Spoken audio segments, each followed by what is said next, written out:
Hey guys, hope everybody's doing great. We're going to be doing our cast iron Wednesday, and what I'm going to do is I used to make stuffed chicken breast.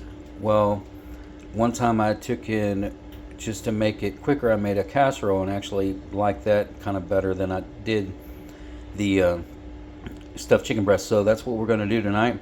We've got some chicken breasts, we've got some stovetop cream of mushroom soup.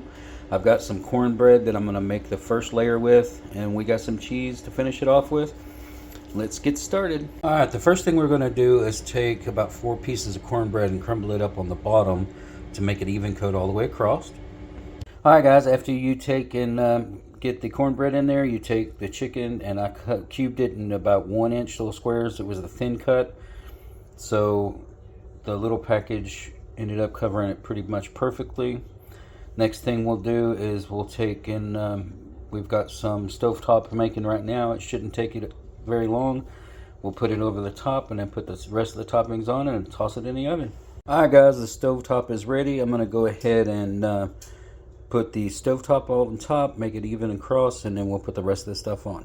Alright, the stovetop's on. Now let's put the cream of mushroom. Alright guys, there she is. Everything's ready to go. It's got the mushroom soup on top. That will take, as it cooks, go down into the stovetop and then into the chicken and then into the cornbread, and then the juices from the chicken and stuff will come up and it'll all mix. And I'm going to take it, put it in the oven at 350 for about 30 minutes, and then I'll check it and might put some cheese on top and see how it's doing. Alright guys, well there it is. It's totally done. It was bubbling up real good all throughout.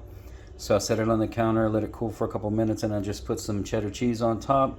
So I'll let it cool for a little bit, and then I'll call the girls in and we'll have dinner. And I hope everybody has a great week, and I'll see you next Wednesday.